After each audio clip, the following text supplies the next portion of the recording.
Mardi 20 janvier 2026, Madame, Messieurs, bonsoir. Très heureuse de vous retrouver à ce bulletin d'information pour une autre édition d'Actualité Boulogne pour cette semaine sur Ferret Média. Marie-Gaëlle Villemé pour vous informer. Un véhicule blindé de l'unité départementale de maintien de l'ordre a été la cible d'une attaque à coups de cocktail Molotov lors d'une opération policière à Champ-de-Mars. Le feu a été rapidement maîtrisé et aucun blessé n'est à déplorer parmi les policiers ni les journalistes qui étaient présents sur les lieux. Les forces de l'ordre poursuivent leur progression dans plusieurs zones du bas de la ville dans le but de rétablir l'ordre et de sécuriser les quartiers affectés. Parallèlement, la police nationale d'Haïti a conduit hier lundi 19 janvier 2026 une importante opération sécuritaire dans le secteur de Tokyo à Delma 2, identifié comme le fief d'un gang dirigé par un individu connu sous le sobriquet de Chalet. L'intervention a été marquée par des échanges de tirs au cours desquels au moins 6 individus ont été neutralisés et plusieurs autres blessés selon un bilan provisoire. Les forces de l'ordre ont également procédé à la destruction de plusieurs véhicules et à la saisie d'un important arsenal comprenant notamment 5 drones, 8 pistolets, 18 fusils de calibre 12, 3 fusils d'assaut de type AR-15, un fusil de calibre 22, des munitions ainsi que des uniformes de l'UDMO et des gilets pare-balles. Une séance d'habeas corpus a été organisée hier lundi au tribunal de première instance de Port-au-Prince en faveur de 21 détenus poursuivis pour des délits mineurs. Cette initiative s'inscrit dans le cadre d'un projet pilote visant à promouvoir le respect des droits humains et à réduire la surpopulation carcérale. Le Centre d'analyse et de recherche en droits de l'homme et l'Institut mobile d'éducation démocratique ont exprimé leur volonté d'accompagner cette démarche conjointe. La séance a été conduite par le doyen du TPI de Port-au-Prince.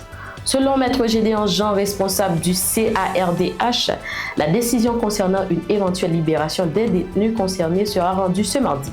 Il précise que ce projet pilote d'une durée de 5 mois ambitionne de contribuer de manière significative à la désengorgement des centres carcéraux du pays. Autre information à ce bulletin, dans un rapport publié le 19 janvier 2026, l'Organisation des citoyens pour une nouvelle Haïti alerte sur les nombreuses failles du dispositif du numéro d'identification unique. L'organisation estime que le cadre juridique encadrant ce système est fragile, en raison notamment de l'absence de garanties constitutionnelles, du manque de protection des données personnelles et de conflits de compétences entre les institutions concernées. Le rapport met également en évidence les graves insuffisances logistiques des bureaux de l'état civil, souvent dépourvus d'infrastructures de base, ce qui complique l'application du NIU, surtout en milieu rural. Face au risque d'exclusion administrative de la population les plus vulnérables, l'OCNH appelle à une révision du dispositif et recommande la suspension des sanctions liées à l'absence de NIU ainsi qu'à l'adoption de cadres légaux garantissant l'égalité d'accès aux droits et à l'identité. Une délégation des forces armées d'Haïti conduite par le colonel Jean-Gary Greffin, assistant chef d'état-major général, a effectué une mission d'évaluation dans le département du Sud-Est en vue d'un éventuel déploiement de militaires dans la région.